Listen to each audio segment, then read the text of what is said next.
Hey guys, how's it going? Phil Monteleone, the book peddler here, coming to you with a part three video of a book called Where Did You Find That? Adventures of an Antiquarian Bookman by Harold Nestler. He was a New York State book dealer, also did business in Jersey a lot, all over really. And if you missed the previous two parts of this, I'd recommend if you like the video to go back and you can find that in my playlist under buying, selling, business experiences in the book trade. My life as a book peddler, basically used book dealer. I also I'll just say this kind of work I think is really important if you're getting into the business.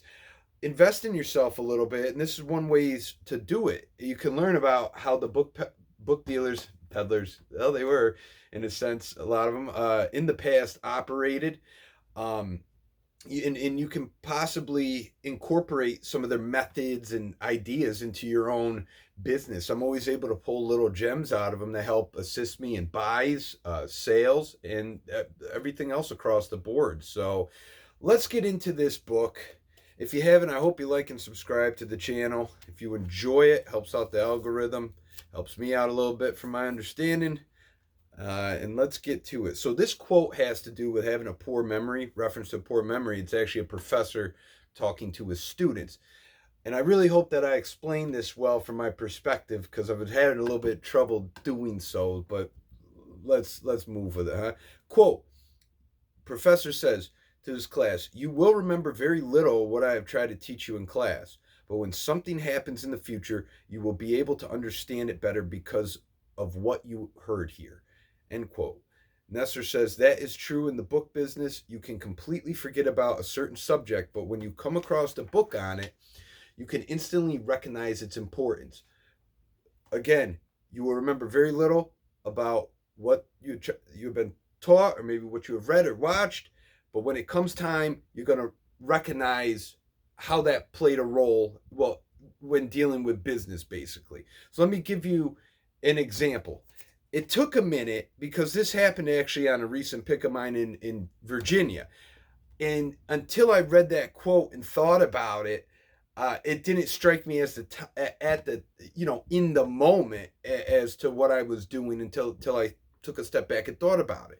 So I had a book pick in Virginia. Brett, if you're watching, this is where I got the book from. Thank you to Sun Easton. Hello, fellas. Hope you're well out there. I enjoyed the book very much so. Let's get on with it. There was a two-volume set there on it was on Japanese, Chinese. It was commissioned by the government by Commodore Matthew Perry. Nice two-volume set, beautiful plates in it. This also has to do with when somebody asks me a lot, well, how do you know the value of something? So let me explain, because this all is going to come together, I hope. When I'm looking at a book like this, you can you can determine certain value factors based on the presentation, the binding, maybe the blind stamping, what's in the title page. There's beautiful plates in it on a Japanese, Chinese, social, cultural life, pullouts and color. It's a quality books. Okay, you can tell that there's a quality to them, right? Um, so you know there's some type of value there. Again, from handling a lot of material and looking at this. Now, I have books. Picture this as a 3D globe, basically, of information in your brain. I have books in the shop on Commodore Matthew Perry. There's one coming in subconsciously somewhere. I saw The Last Samurai. Basic premise: a guy, uh, Tom Cruise, is basically commissioned to come in and eliminate the samurai in Japan. He was successful in America, eliminating the Indians of the West in primitive cultures, and now he's commissioned to come in and do the same with Japan because they're going to open up trade, right? I also read a book called Shogun. I had to do, it's been a long time, but on a British guy who finds his, I think, shipwrecked, comes to Japan, cultural differences, yada, yada. I also took some brief history courses on both of the countries. What do I remember from them? Very limited stuff, but I do remember that Japanese had stopped trade with America and I think all the West for about 200 years. So I'm looking at the date in the book. It's 1856. Okay, and I'm just calculating in my head the time frame of when they stopped trade and when it opened back up. this 3D globe of these different tidbits of experiences, of information, are filtering their way in. Consciously, I'm not realizing it's happening. I've also handled a lot of different material that nothing can substitute for this. I emphasize, the more you handle material, the more you're going to have that idea in grounding, and you can get closer to evaluations of prices. You're not always going to know it right off the back, but you could get pretty close with it. So I have all these things filtering into my head, and they're playing a role there, and I recognize the significance. Then I ask, how much do you want for the book? I thought, if worst comes to worst, I can at least recoup that money back and move on to the next buy. So again, you're not always going to notice the importance in that history class you took, but elements came into it. The movie I watched, the historical fiction movie, The Last Samurai, elements are playing a role into this right now. Having the books in my shop on this guy, I know he's a historically relevant figure. That element is coming in as well. I didn't recognize it at the time, but when it came time, hey, let's play ball, right?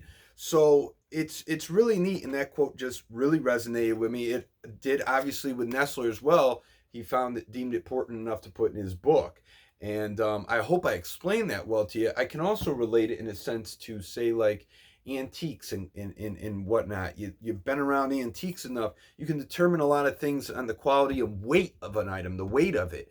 It's not a cheap knockoff. It's made with, you could tell the make of it. Is it lead? Is it copper, brass, bronze? And so there's even the way a piece of furniture is made, like a beautiful cabinet. You see the wavy glass in it. You see it enough.